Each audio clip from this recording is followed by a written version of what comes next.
নামাজ পড়বে, নামাজ পড়তে দেয় না, গান বাজনা করে, ছোট ছোট পোশাক পরে ঘরের মধ্যে নাচ গান করে। আমি আজকে পালাতক, আমি আজকে অপারেশনের রোগী, আমি একটা ওষুধ খেতে পারছি না। আমি এইটুকুই আপনাদের কাছে চাচ্ছি, এই বিচারটুকুই চাচ্ছি, এই বিচারটুকু আমাদের করে দেন।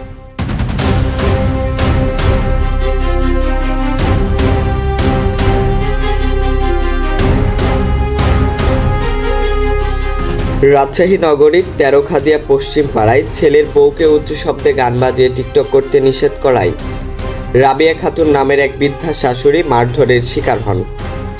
পরবর্তীতে তিনি রাজপাড়া থানায় ঝর্ণা খাতুন ও তার স্বামী সাইদ ও ছেলে বিজয় সহ 8 থেকে 10 জনের বিরুদ্ধে লিখিত অভিযোগ দায়ের করেন।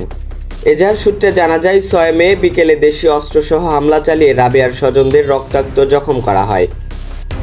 ভুক্তভোগীরা 999-এ ফোন করে পুলিশের সহায়তায় রক্ষা পান। জি, তারা চলে যায়। ওর বেটা, ওর বড় বেটা, ওর স্বামী, ওরা 3 জন তারা মারতে আমাকে। আর স্বামী বাড়িতে না গেলে পরে ওর স্বামীর সঙ্গে গন্ডগোল করবে, তার ভয়ে আমার নিজের বেটা শেষ কিন্তু আমাকে তেড়ে যায়। এরই মধ্যে পূর্ব শত্রুতার জেরে ঝর্ণার ছেলে বিজয়কে সজীব মারধর করে। সেই মারামারির ঘটনায় বৃদ্ধা রাবিয়ার পরিবারের কয়েকজনের নাম জড়িয়ে মিথ্যা মামলা দায়ের করে ঝর্ণা বেগম। সেই মামলার 3 ও 8 নং আসামি মোবারক ও আতিককে রোববার বিকেল 4টায় র্যাব আটক করে। অথচ মারামারির সূত্রপাত করে ঝর্ণা ও তার স্বামী ও ছেলে বিজয়।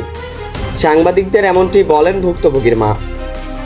আমাদের ঘটনা হচ্ছে রোজার মাসে আমার মা রোজা থেকে নামাজ পড়বে, নামাজ পড়তে দেয় না। ঝর্ণা হলো টিকটক করে, গান বাজনা করে, ছোট ছোট পোশাক পরে ঘরের মধ্যে নাচ গান করে। আমার মা বাধা দেওয়াতে আমার মাকে জাতামাতা ভাষা করে, গালাগালি করে, এবং ওখানে আমরা যাওয়াতে আমাদেরকেও গালাগালি করে। একটু গন্ডগোল হয়ে কিন্তু থানা যাই। থানা যাওয়ার পরে আমার ওই সেই সূত্র ধরে ওর ছেলে ছিল নেশাখোর, মাদককারী, ওই ঝর্ণা মাদককারী, সে ফেন্সিডিল বেচে, এবং তার ছেলে নিশা সহ ধরা পড়ে থানাতে আটকা থাকে 3 মাস। ছেলে বাড়ি আসার পরে তো আমাদেরকে অ্যাটাক করে। আমি অপারেশনের মানুষ, অপারেশনে এসে ঘরে শুয়ে আছি, আমাকে গালাগালি করে। গালাগালি করার পরে আমরা কিন্তু দাঁড়িয়ে আছি, কিচ্ছু জানি না।